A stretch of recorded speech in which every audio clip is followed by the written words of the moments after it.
Oke, halo teman-teman, kembali lagi bersama saya Nason di channel YouTube saya.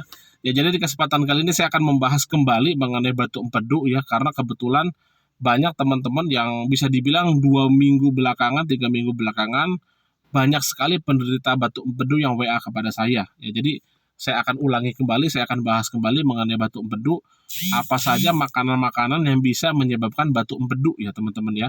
Dan juga pola makan, pola hidup seperti apa, dan juga hal lainnya yang bisa mengakibatkan batu empedu ya. Yang pertama ya, teman-teman mungkin tahu ya, makanan yang berlemak tinggi, teman-teman ya.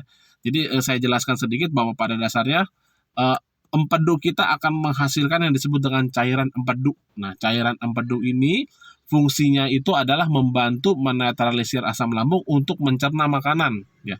Jadi pada dasarnya sangat penting fungsi daripada cairan empedu. Nah, makanya letaknya itu empedu itu sebelahnya percis lambung ya. Kalau lambung kan tengah ke kiri. Nah, sebelah agak ke kanannya itu ada liver dan ada empedu. Nah, jadi yang dekat dengan lambung itu adalah empedu. Nah, jadi cairan empedu itu akan ke lambung untuk menetralisir asam lambung ya.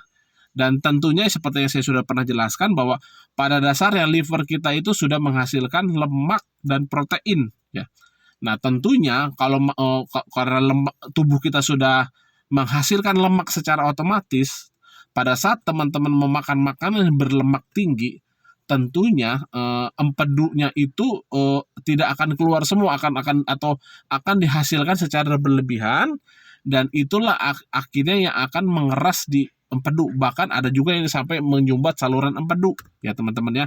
Jadi jenis makanan apa saja yang bisa atau jenis makanan apa saja yang mengandung lemak tinggi ya. Jadi yang paling sederhana ya mungkin daging merah, seafood, jeroan ya, terus juga santan ya, makanan yang digoreng walaupun tampaknya sederhana, tempe goreng, tahu goreng, tapi pada dasarnya makanan yang digoreng itu lemaknya tinggi. Karena apa? Karena si tahu atau tempenya, ikannya itu akan menyerap minyaknya ke dalam. Nah, tentunya minyak yang dipanaskan itu akan berubah menjadi lemak jenuh. Nah, ditambah teman-teman suka makan makanan yang mengandung lemak jenuh atau LDL, low density lipoprotein, teman-teman pun jarang sekali makanan yang mengandung HDL. Ya, HDL itu adalah high density lipoprotein atau disebut dengan lemak yang baik. Jadi tidak seimbang. Lemak yang baik itu adalah dari apa? Dari minyak zaitun, dari alpukat, kacang kedelai. Itu adalah HDL yang sangat baik untuk melawan LDL, mengurangi lemak jahatnya, dan juga kekurangan serat, karena serat ini pun membantu menghancurkan lemak di dalam tubuh ya. Serat itu ya tentunya semua berasal dari sayur dan buah, itu adalah makanan-makanan berserat tinggi. Jadi tentunya teman-teman yang setiap hari makan lemak, makan daging ya, makan santan, makan gorengan, tapi jarang makan buah, jarang makan sayur, jarang mengkonsumsi misalkan susu kedelai, tentunya kecenderungan kena penyakit batu empedunya itu lebih besar. Tapi nggak semua kena batu empedu teman-teman. Ada yang tidak kena batu empedu tapi trigliseridnya atau kolesterol yang tinggi. Nah, ada yang kolesterolnya tidak tinggi, trigliserid tidak tinggi, tapi lemaknya mengendap di mana? Mengendap di empedu. Nah, kalau kolesterol kan di pembuluh darah, ya trigliserid pun sama. Nah, kalau empedu ini lemaknya mengendap di mana? Di cairan, di empedunya tadi. Ya, jadi tapi kalau yang sangat tinggi sekali biasanya malah kolesterolnya pun tinggi ya.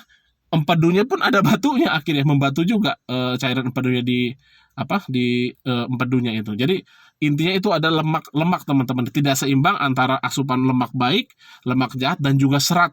Nah, jadi teman-teman, bagi yang belum kena jangan sampai kena, bagi yang sudah terlanjur kena nggak perlu khawatir, karena pada dasarnya batu empedu itu bisa sembuh total tanpa operasi ya, dengan mengkonsumsi arang aktif sehari bisa 3-4 kali.